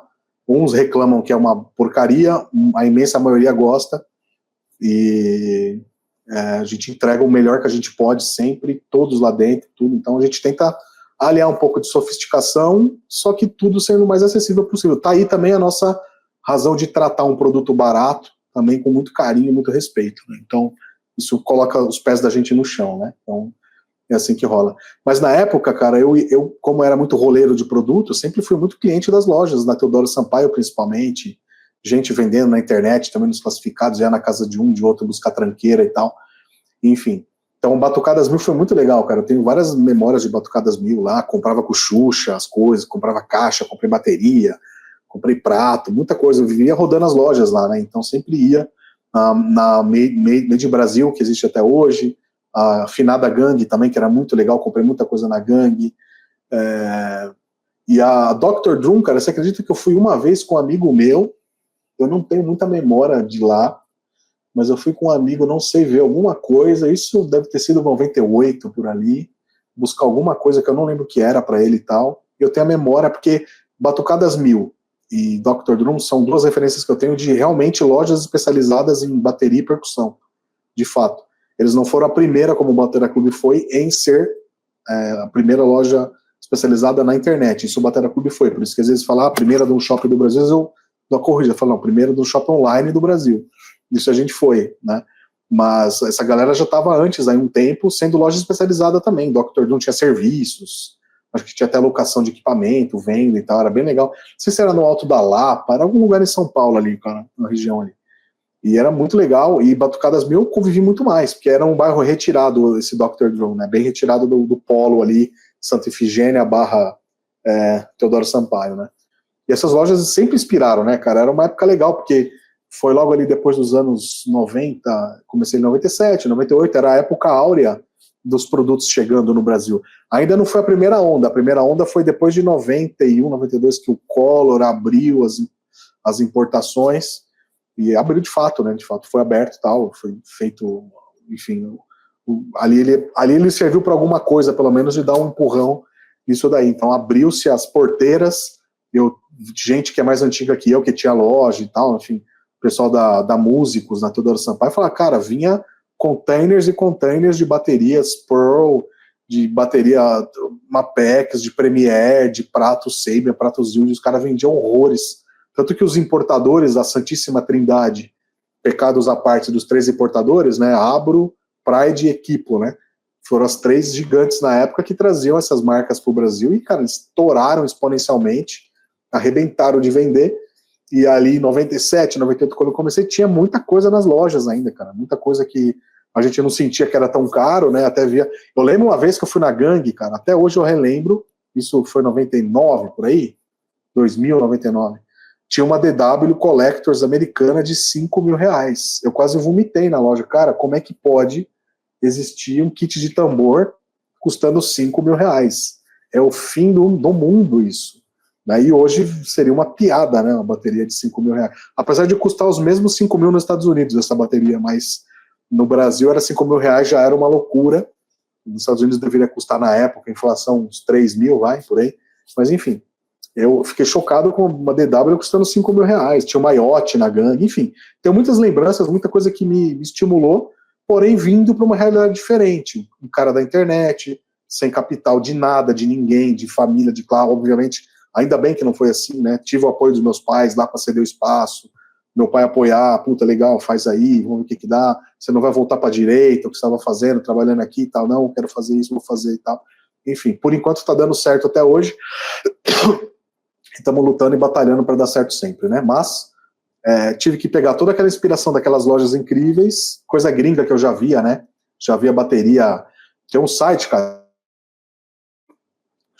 chamava na época Indoor Storm, eu via muito na internet, e cara, isso 97, 98, 99, tinha foto da bateria de trás, bateria Braid da Austrália, DW, Porcupine, todas as marcas ferradas, até Pearl tinha tudo, você passava o mouse em cima do tambor da foto, saiu o som, cara, gravado. Aquilo não existe até hoje decentemente. A gente tem vídeos incríveis, coisas hollywoodianas rolando da galera, mas cara, de você ter um anúncio, você vira a foto, você passa o mouse em cima da bateria e sai o sample do som da bateria. E os sons eram diferentes. Você notava que cada bateria tinha um som mesmo e era um cara gravando no estúdio mesmo, aqueles, cara, era muito legal. Aí você passava o mouse e dava o som de cada tambor, e isso me ajudou muito a entender o maple, entender o birch, entender o comprimento da ressonância, o tempo de ressonância, a pele porosa, single, não sei o que, isso me ajudou muito, e ficava passeando ali nesse site, sentindo o som das baterias, assim, aprendendo ali. Então, todo onde eu conseguia buscar informação, eu ia na internet, loja física, vídeo, sempre fui muito atrás disso, e essas lojas me inspiraram muito. Eu tive que meio que condensar isso tudo e jogar no meio da internet, para quem não tinha capital, não tinha grana, começou vendendo coisa consignada da MV, aos pouquinhos foi pintando uma graninha para fazer um estoquezinho, aí depois foi pegando pele Luen, foi a primeira pele que eu tive, pratos Harp, que eram os antigos Crest, que está o Crest até hoje, é dos Harp, começando ali coisinha devagar, depois o outro passo já fui para Pearl Masters, pegando Pearl Top, Session Masters na Pride, os caras abriram para mim, o Brandão, meu amigo até hoje, foi um cara que, loja virtual, os caras não vendiam, se é loja virtual, não vendo, não vendo, e a Pride na época, um grande carinho pelo Brandão, abriu essa fresta pra gente, de vender bateria top, que estava lá encalhada, que não tinha loja comprando, algumas encalhadas, outras vendiam, ainda era um mercado que funcionava, ainda virava bem esse tipo de instrumento, mas sempre tinha uns encalhes lá, e a gente pegava esses encalhes, trazia, fazia encomenda, enfim, então, fazia assim, foi eu tentando fazer aquele mundo incrível que eu conhecia fisicamente, tentando botar isso na internet. Então, por isso que eu sempre fiz muita foto, eu sempre compartilhei muito conteúdo, que é uma forma um pouco diferente de você proporcionar para as pessoas ter uma experiência, né, a experiência do consumidor, a experiência do cliente, e você poder fornecer muito conteúdo para eles, e esse conteúdo ajudar ele a se sentir, igual você falou, pô, você está se sentindo lá, né, você vê, pô, tem o lance da sofisticação, você se sente parte daquilo, você está vendo, está junto. Então a gente tenta trazer um pouco desse universo que só você estando lá para visitar e ver, que você consegue sentir tudo aquilo. A gente tenta passar isso na internet de alguma forma. Muita coisa a gente consegue isso com sucesso, outras ainda tem que melhorar, mas a gente tenta passar a nossa vibe, o nosso sentimento aí nessa tela do computador de vocês, em vídeo, em foto, em anúncio, em informação, em contato, em suporte, em pós-venda, em tudo, né, cara? Então, sempre busquei tentar transformar aquele sonho de ver e botar isso na internet. E quem puder ter a experiência, igual você foi lá no Batera Clube pessoalmente, você pode conferir um pouco, claro, não tudo, mas um pouco, desse ambiente que a gente tem. Tá lá numa casa fechada, um ambiente mais acolhedor, que você pode ir lá, você vai tranquilo, vê, conhece, troca uma ideia, tem um atendimento mais personalizado, pode ouvir tocar em alguma coisa que está lá montada, pode ver os produtos, pegar na mão, enfim. Então a gente proporciona um pouco daquilo que eu tinha nas lojas, mais ou menos ainda, porque as lojas antigamente, você não podia, até hoje, né?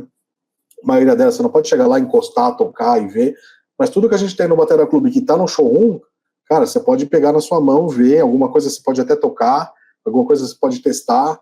Então você tem uma experiência mais acolhedora, e é muito importante ter esse contato com o cliente na loja, porque é onde o cara sai feliz da vida, compartilhando a experiência dele para os outros. E por isso que tem tanta gente que fala, meu sonho é ir aí. Eu falo, pô, mas vai sonhar direito, cara.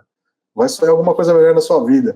Mas é engraçado isso, porque, cara, pra gente acaba sendo da nossa rotina, do dia a dia, então é nosso trabalho. É igual você ir na Disney. Você vai na Disney, não comparando a proporção, obviamente, mas você vai na Disney, porra, sonho da sua vida, você juntou dinheiro, às vezes a vida para ir lá, você vai, você tá lá adorando, você tá feliz, chorando, tal, não sei o quê, mas a pessoa que tá trabalhando lá gosta daquilo também, você vê, na maioria deles, adora aquilo, pô, curte muito, mas é o trabalho, é a preocupação, é cuidar do cliente, é cuidar da experiência do cliente, né? Então a gente vê um pouco diferente assim, mas felizmente a gente ainda adora o que a gente faz e vê e curte. Cada bateria que chega, cada coisa que chega é uma alegria, é uma coisa muito bacana. Isso a gente mantém vivo até hoje, assim, para poder ter essa experiência de moleque até hoje, mesmo com 22 anos de loja ainda. Massa. E tu percebe isso, eu atesto isso na visita que fiz a Batera Clube. É interessante isso que tu falou, Ricardo, até acontece muito isso comigo em viagens, assim. Você tá viajando e você tá naquele nível de energia ali, e aí você encara pessoas que tá num dia comum ali, ela tá trabalhando normalmente, né? É foda. É bom show, cara, você vai no show. Show também, isso, né? Isso. Apesar de ter aquele público trocando músico, trocando energia, trocando choros e alegrias ali com a galera, ainda assim é um trampo pro cara, é um trabalho, a viagem, né? Como diz o Léo Jaime falava, né? Para tocar eu toco de graça, o que eu cobro é para viajar, né? Então ele cobra o cachê dele é o preço da viagem, não é o preço do show. O show para ele é um prazer, ele toca de graça. A viagem, a logística que é complicada, né? Ricardo, você vê a influência do Batera Clube em outras lojas que vieram depois? Com certeza, cara. A gente abriu ali, o Batera Clube veio, a gente vir online ali fazer, já um monte de gente veio atrás, tentando vender também. Então o Batera Clube ajudou, sim, inspirou muita gente que tem destaque hoje em dia nas lojas especializadas de bateria. E aí já está num outro fenômeno hoje. Tem muitas das principais lojas do Brasil especializadas, que tem aí, sei lá, pelo menos 3, 4 anos de vida, todas foram fortemente inspiradas pelo Batera Clube. E já tá vindo uma outra onda que tô vendo tanta loja aí, quero também abrir uma para ver o que dá. Então, um monte. E só abre loja de bateria, né? Não abre loja de guitarra, tanto quanto, na proporção não abre. Piano, que é um mercado muito maior, não abre uma especializada atrás da outra. Guitarra, que é um mercado muito maior, não abre especializada uma atrás da outra. Bateria, proporcionalmente, a maior quantidade de loja que tem especializada é bateria. E isso veio muito do alcance do conteúdo que a gente faz, sem dúvida nenhuma. Do alcance, da referência. Por isso que é o slogan, né? A loja é referência do baterista. porque o Batera Clube acaba sendo a loja, acaba sendo referência para lojista fazer preço. Por quanto que ele está vendendo? Vou pôr mais barato. Pô, aquilo que ele está vendendo, eu também quero ter. Isso rola até hoje, isso a gente sabe pelos nossos fornecedores. Então não é questão de ser bom, de ser nada disso. É questão do trabalho decente que a gente faz, acaba tendo respeito e credibilidade até pelos concorrentes que querem ver a gente morto. Né? Normal, acontece, infelizmente. Não é todo mundo que tem um relacionamento legal, como a gente tem com várias lojas, a maioria delas, na verdade. Né? E, enfim. E a maioria a gente tenta manter sempre o meu jeito de ser, eu tento zoar os caras, xingo, alopro, e estamos juntos nos eventos, nas coisas. Meu, por mais que seja concorrente, está todo mundo ali, é um mercado pequeno, é o funil do funil, né? A música já é um funil. Loja especializada é o funil do funil. Então, assim, pior, né? Música já é um funil. Instrumento musical da música é o funil do funil. Loja especializada é o funil do funil do funil. Então é pequeno para todo mundo, na verdade. Né? E você tem que concorrer na mesma coisa. E às vezes o que manda, muitas vezes, é o preço, porque tudo no Brasil é difícil de ter, é caro. Então a gente entende também. É uma guerra, cara, assim, uma guerra. Mas a gente vai guerreando, tentando fazer vai guerreando sem matar ninguém, vai guerreando, tentando fazer um bom trabalho, tentando deixar nossa cultura, nosso legado e deixar tentar fazer do nosso mercado um mercado melhor. Tanto para os nossos parceiros, que se sentem orgulhosos de ter o produto aqui, pela forma como a gente trata o produto deles, como a gente informa, fala sobre, como a gente apresenta o produto deles, que praticamente são poucas lojas que conseguem botar o produto deles numa vitrine como a gente consegue, de ter esse alcance, de ser uma loja que, puta, se eu entrar agora aqui para ver a quantidade de gente no site, cara, 1/3 é concorrente, com toda certeza, acessando, vendo o preço, vendo se chegou, vendo se pode cobrir, se vai fazer mais barato, é muito. Então, assim, tem muita gente acessando o nosso site o tempo inteiro que é concorrente ali, vendo, no Brasil inteiro. E, enfim. Então, assim, faz parte. Tem muita loja, né, que é inspirado por nós. Já tem o fenômeno que eu falei, loja inspirada por outras lojas, porque vê que tem um monte de gente ganhando dinheiro, abrindo loja de bateria, eu quero fazer isso também. E, cara, é a realidade do varejo. Só eu pego as lojas top 5 do mercado aí, do shopping, esses daí já pode falar qual que é a realidade disso mesmo, assim, porque é varejo, né, cara? Varejo é sempre complicado. Tudo é, né? Mas varejo é um pouquinho mais triste ali em alguns detalhes, né? Uma coisa necessária. O varejo é que chega em você, chega no consumidor final, né? Mas o varejo sofre no Brasil inteiro em todos os segmentos, cara. De supermercado, hipermercado, você vai ver as margens do hipermercado, 1% líquido, 2%, quando tem, 3%, quando tem. É uma coisa muito absurda. Então, e é uma realidade do mercado, a maioria deles, assim, é nesse jeito, né? E aí, cara, criatividade, inovação, trazer produto próprio, investir no seu branding, né? Investir na cultura da sua empresa para que isso possa ser desejado pelos clientes, enfim, tem inúmeras ferramentas e ações que você tem que fazer para poder ser lembrado e aparecer para as pessoas. Né? A gente está falando sobre essas histórias todas, Ricardo, e eu não posso deixar passar aqui uma história que eu achei muito bonita, além de outros braços que o Batera Clube tem feito, né? E aí eu lembro, por exemplo, do serviço de backline que vocês fazem, né? Também é muito interessante esse lado. Então. Não é? E eu acho muito, muito bom mesmo. Mas eu não posso deixar passar, Ricardo, que eu vi até o Chico Domênico falando da história entre vocês, né? E que nasceu a BFC, eu não posso deixar passar isso. Eu ganhei até, eu tenho 2 pratos da BFC que eu ganhei no sorteio dos 20 anos. Eu tenho um chimbal da Dark. É mesmo, você ganhou sorteio, né, cara? Seu vagabundo, cara. Olha que sem vergonha. Tá vendo aí? Sorteio mesmo. É mesmo, você ganhou sorteio, velho. Olha só. Que legal, cara. Levei o chimbal, uso até, curto pra cá na sonoridade. Eu queria que tu falasse, Ricardo, como é que surgiu a ideia? Eu não posso deixar isso passar. Eu sei que o Chico, achei muito bonito o depoimento dele, cara. Eu acho que foi na TV Braba. Que me serve de pesquisa, assim. Ele falando isso. E que é um grande amigo também, já passou aqui no Repercuta Podcast também. E esses outros veículos, eles são fonte de pesquisa para mim também. Eu curto muito, consumo muito. Um dos depoimentos dele lá foi falando desse momento importante lá na carreira dele, e que tu foi fundamental, velho.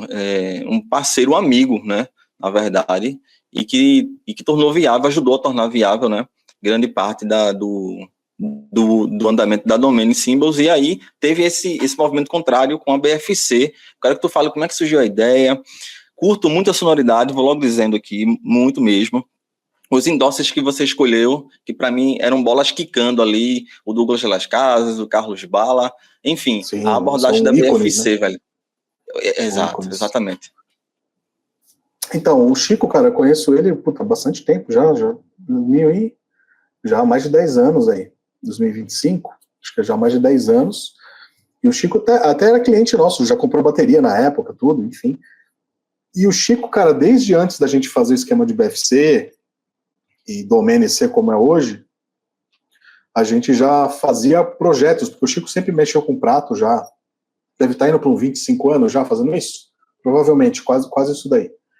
E viajou, morou no Japão. O Chico é meio daqueles gênios de fazer a própria, o forno ele que faz, a máquina disso e daquilo. Ele é um cara que resolve em muitas frentes, né? Tem muitos talentos, assim, para criar coisa, fazer coisa, e principalmente coisas ligadas à área da música dele, né? Enfim, um cara que manja muito de, meio que um alquimista.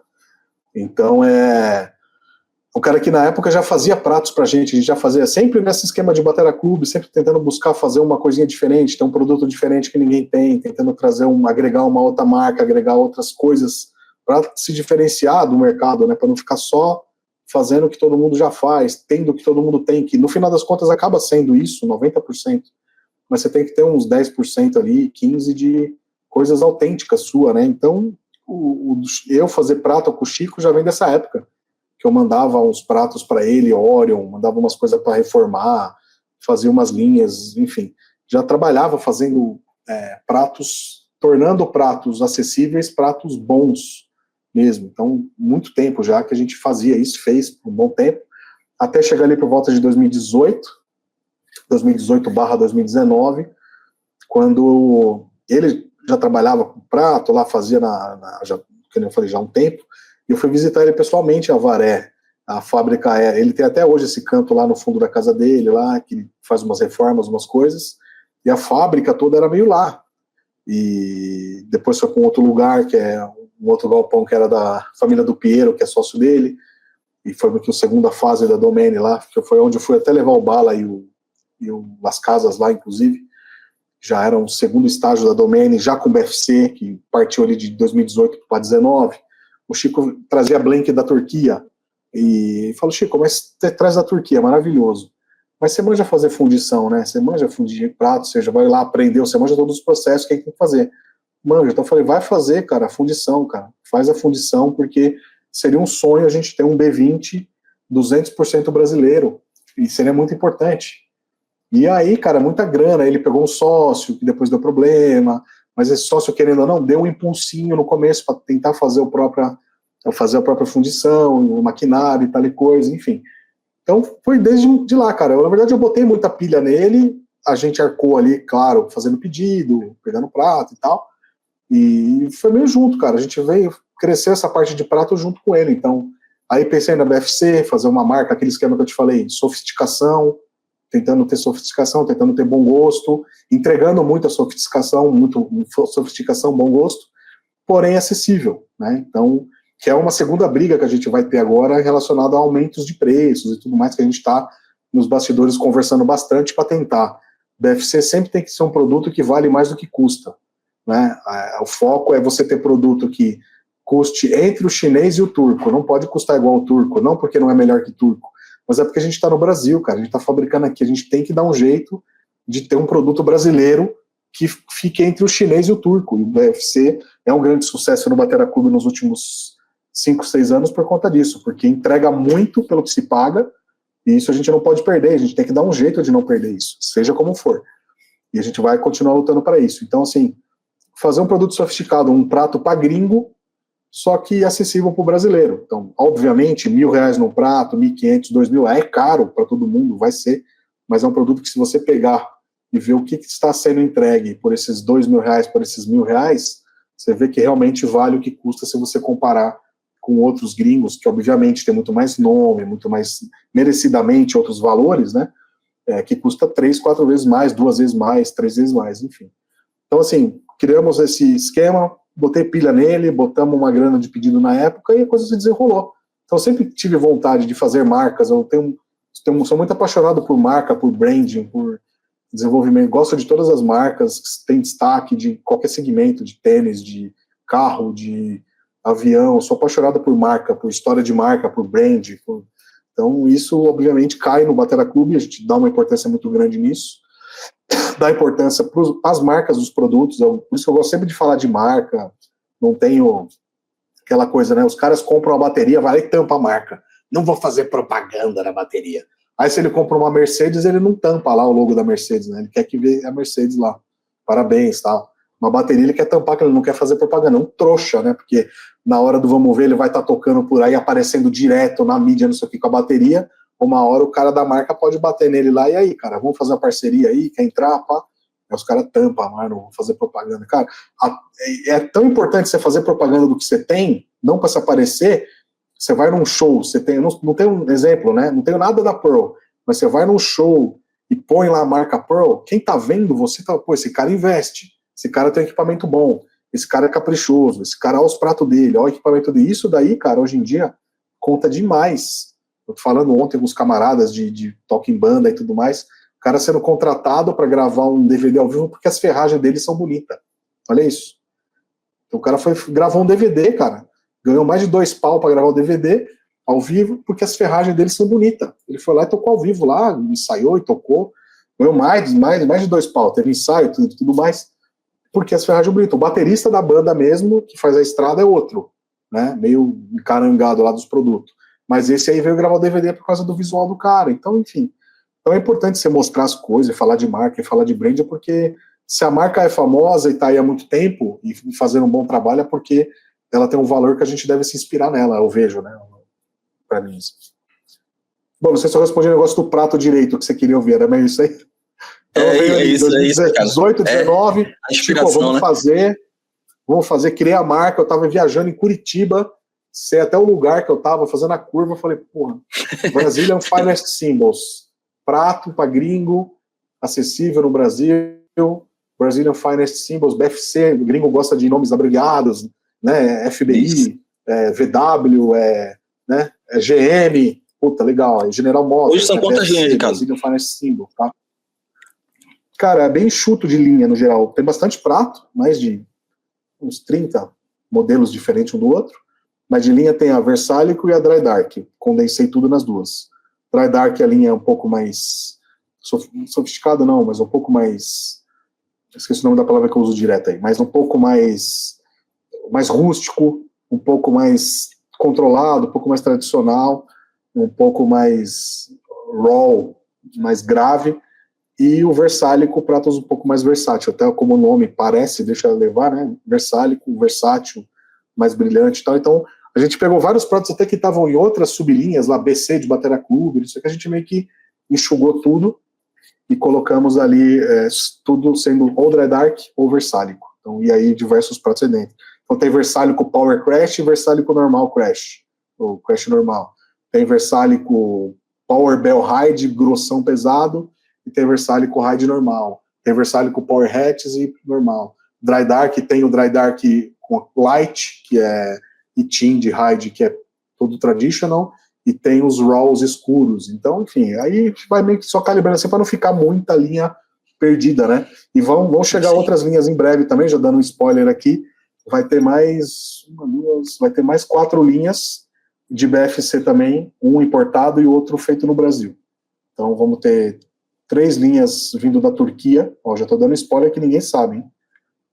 E vamos ter uma linha fabricada aqui no Brasil também. Então aí sim vão ser outros nomes de linha, mesmo assim. Então vai ter mais umas 4 linhas novas aí, vai ter prato mudo também, vai ter algumas coisinhas chegando aí importado, para poder compor a linha ou linha BFC, para tentar sempre buscar preço, cara, também. Então, qualidade, as coisas que infelizmente forem aumentando muito de preço, a gente vai ter que aumentar, repassar a tristeza, e vai ter que buscar alternativas para poder botar ali atrás para continuar tendo coisas acessíveis. Então, se não vier com domínio, temos que ter outras opções para poder atender o consumidor e não chegar ao BFC que era 1.500, agora está 3,5. Não, cara.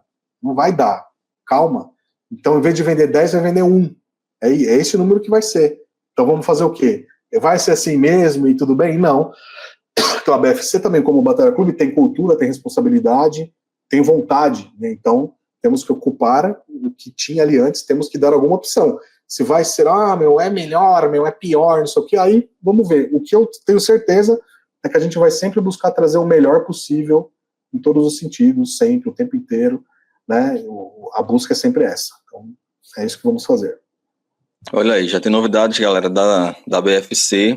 E eu fiquei pensando aqui, Ricardo, a loja, o principal, os braços, o serviço backline, tem baqueta do Batalha Clube também, a BFC, o Playcast, né, que tu também é um podcast, a gente tá no podcast aqui, tu é um podcaster também. Temos também, cara, temos lá, como é que tem sido, velho, produzir?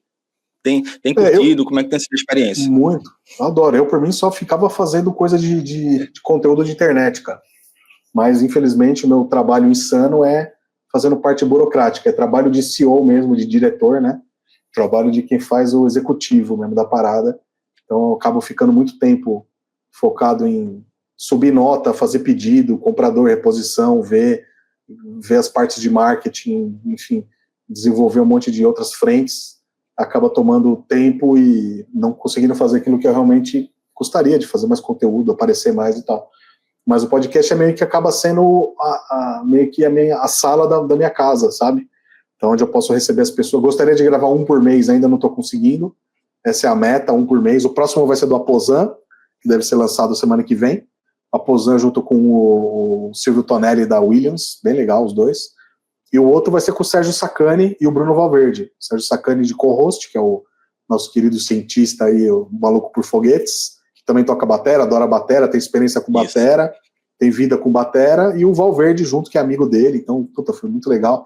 Esse deve sair, o Aposan sai em setembro, o Sacani sai em outubro aí. Então, vai ser bem legal. Eu gostaria de fazer um por mês, 2 por mês, 1 por semana, mas é impossível, infelizmente, nesse formato, até porque também não é uma coisa que você consegue rentabilizar isso, né? Ele não consegue se pagar, apesar de ter patrocinador, coisa assim, mas é tudo muito amarrado. Então, você acaba não podendo abrir mão das obrigações para poder fazer mais daquilo, até que realmente aquilo possa tracionar de alguma outra forma, né?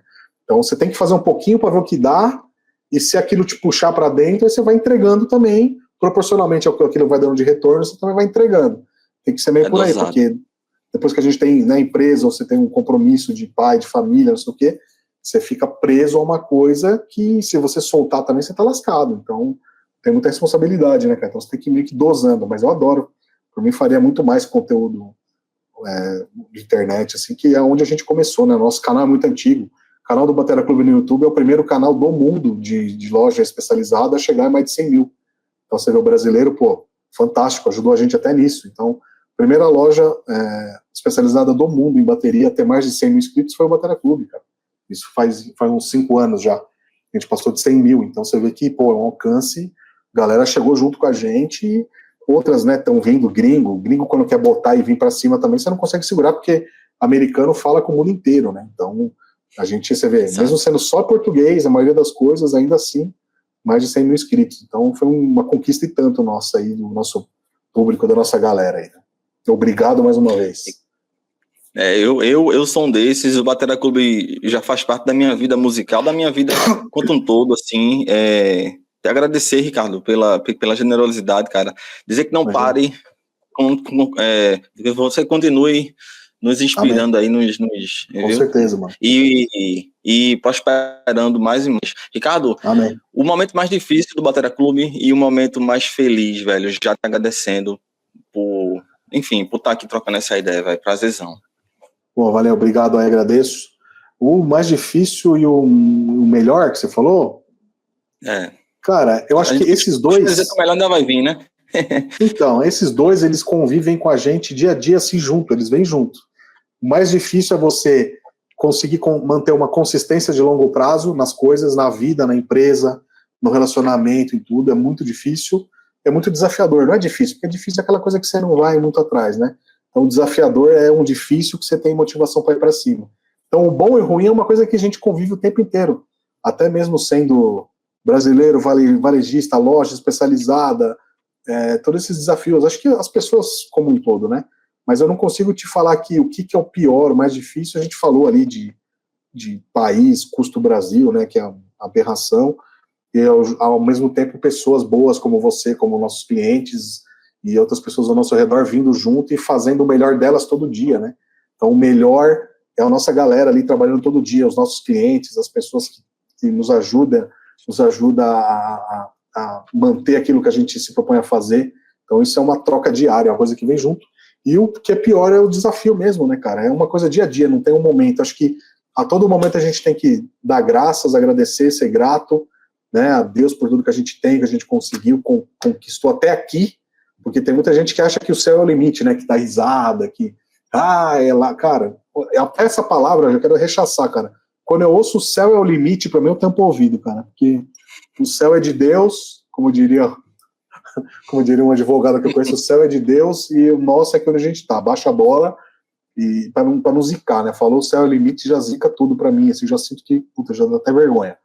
Mas enfim, acho que dia a dia a gente tem que agradecer muito em todos os sentidos, família, trabalho, esse milagre da nossa existência, o milagre disso aqui acontecer, né, cara? Um vídeo, falar, chegar aí, Brasil inteiro. Isso é uma coisa incrível, né? Coisa que a gente tem que ser feliz, agradecer e se ficar, como é que isso pode existir, né? Que coisa legal, coisa boa. Então, esse dia a dia de agradecer e tudo mais, e os desafios, os problemas, cara, sempre vão estar juntos, né? Então, a gente tem que superar eles e para tentar conseguir ver coisa boa e fazer coisa boa, você só consegue ver e fazer isso se você superar as coisas ruins, né? Então, não é momento, não consigo te dar um momento disso ou daquilo. Não tenho grande tragédia, graças a Deus, por enquanto, de ter passado por uma enchente, um incêndio, eu vejo tanta loja, importador, gente que vê no mercado, primo meu, cara, perdeu loja em Santa Catarina, enchente, num lugar que nunca deu enchente. Nunca deu, ele estava lá porque nunca tinha dado enchente. Há décadas e décadas, há centenas de anos que não se sabe que tem enchente lá. Deu enchente no cara lá, perdeu tudo há 2 anos atrás, um absurdo. Então, isso é o problema na vida, né? É saúde, tragédias, né? Incêndio, enchente, acidentes, isso daí realmente é problema, cara. O resto a gente tem que tirar de letra, superar e ir pra frente. Então, não tem nenhum momento horrível assim pra te falar, teve vários problemas, tem problemas todos os dias, tiveram muitos problemas cabeludos, e outros vão vir com certeza, e a gente tem que estar vendo coisa boa em tudo para poder superar e seguir adiante, né, cara? É isso. Esse é o mindset da parada. Pra não deixar passar, Ricardo. Código? Peguei. Ricardo, como é que tu vê o Batera Clube daqui pra frente? Eu fiquei lembrando também dos tantos eventos que sempre o Batera Clube tá lá apoiando, velho. E, enfim, eu poder passar mais 3 horas aqui conversando contigo, de tanto que eu vejo o Batera Clube, de tanto que faz parte. Como é que tu vê o Batera Clube mais pra frente, Ricardo? Os planos futuros, porque a gente falou agora de jornada, né? E vai sempre mudando, a gente vai tendo novas ideias. O que é que vem pela frente? O que é que tu pensas? Além da BFC que tu já adiantou. Cara, como o Batera Clube, o que eu sonhei quando eu era moleque, começando, é um pouco do que a gente já tem hoje, numa proporção bem maior. Eu quero continuar elevando esse bem maior para cima, cara. Isso vai ser naquele papo lá de se reinventar em si mesmo, porque o Batera Clube é uma loja especializada, que nem eu falei, é o funil do funil do funil. Tem uma certa limitação em escalabilidade, né? Não é um importador que traz coisas, que vende para um monte de gente, que ele consegue escalar de outras formas. Então, é um trabalho mais de boutique, é um trabalho bem relevante em relação a faturamento, tamanho, tudo, em despesa principalmente, mas é um negócio que tem muito a crescer ainda pelas coisas, os produtos próprios que a gente tem, coisas que a gente consegue assinar com o nosso branding, com o nosso conceito, com a nossa cultura. Então, ainda tem muita coisa a se explorar, a fazer, e como eu te falei, eu estou sempre testando muita coisa. Então, gostaria de fazer mais eventos, cara. Por exemplo, vai ter o Conecta semana que vem. A gente não vai poder estar, já estivemos em 3, se eu não me engano. Gostaria de estar todo ano. Mas aí muda. Eu fui na de 2023. Isso. Você foi? Então, foi a última que a gente foi. Então, já fizemos 3 Isso, que Conecta. Teve o stand de vocês lá. Isso, a gente fez o primeiro com o BFC em 2019. Aí, esse último que você foi em 23, eu acho que o outro foi em 2000 e... Aí teve pandemia. Acho que a gente foi 22, 23 e 19, foi isso aí. Teve a pandemia de 20, aí não teve ali 2 anos. A gente teve 22, 23 e 19. Então eu gostaria de ir mais, cara. Eu gostaria de fazer mais evento, gostaria de fazer mais coisas institucionais que a gente adora. Tudo isso é cada vez mais custoso, mas a gente vai continuar investindo em conteúdo, em programação, em canal e tudo, né? Assim, o Batera Clube sempre buscando, já chegou até aqui, a gente quer só expandir ele, e esse expandir cai em tudo isso daí. mais evento, eu gostaria de fazer festival, eu gostaria de fazer tanta coisa, cara, que a gente tem ideia e pouca coisa a gente consegue executar, né? Ou por tempo, ou por verba, ou pelos dois, né? Sempre para aí, né? Então, ô, Ricardo, vamos continuar. A equipe do Batera Clube hoje, juntando todo mundo. Hoje a gente tem diretamente 15 funcionários registrados, mas eu sempre confundo entre 14 e 15, muda um, entre outro e tal. Fora outros freelances, gente indireta também que acaba participando. Então, ali dentro da nossa máquina ali, 14, 15 pessoas cravadas, mais outros esporádicos aí que acabam pintando, dependendo do que a gente for fazer, entregador e outros serviços, mais eventos e outras paradas aí, né? Massa. Ricardo, meu irmão, muito obrigado. Tu vê que eu tirei tudo aqui, a gente até estourou o tempo um pouco. Obrigado, meu velho. Meu irmão, muito obrigado. E quiser deixar um último recado aí, fica à vontade. Muito obrigado por tudo, cara. Valeu, Jade. Obrigado aí. Sucesso aí pro Repercuta, que trouxe tanta gente graúda, tanta gente legal, É tão bom, né, você colocar um podcastzinho ali para você ouvir, trocar uma ideia, ouvir, né, a ideia dos caras, ouvir esse bate-papo. Parabéns pelo seu esforço, pela dedicação, pela sua consistência aí também, cara. Indo atrás disso, investindo que você nem tem retorno às vezes, mas faz porque você está botando isso no seu portfólio. E você está ganhando muita experiência de conversar com tanta gente legal. E isso daí, na verdade, talvez seja a maior grana que você vai tirar, essa quantidade de experiência e vivência que você está pegando fazendo isso, e isso vai te abrir portas para outras coisas, com certeza. Então, daqui outras coisas vão abrir no presente, no futuro para você, né? E continua sempre entregando, fazendo o melhor que você pode. E tá de parabéns aí pelo seu esforço, pela sua consistência. Sei que não é fácil, né? A gente gostaria de fazer ainda mais. Então, parabéns para você.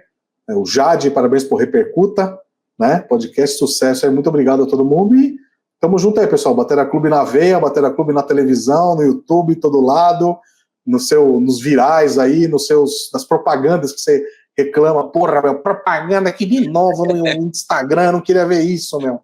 Enfim, tanta coisa legal aí. Obrigado a vocês todos aí por confiar na gente aí por mais de 20 anos, nessa luta, nessa batalha, e a gente tem sempre tentando buscar fazer o melhor que a gente pode e além disso também tentar muito, conquistar muito, entregar muito e ir para cima sempre aí. Obrigado, agradeço o carinho de todos vocês pelo Batera Clube. Sucesso aí já, de vida longa aí o Repercuta e tamo junto. Obrigado, pessoal, tudo de bom. É isso, galera. Esse foi Ricardo Guedert em mais um episódio do Repercuta Podcast. A gente se encontra, se vê, se escuta no próximo episódio do Repercuta. Um abraço. Valeu, gente. Valeu.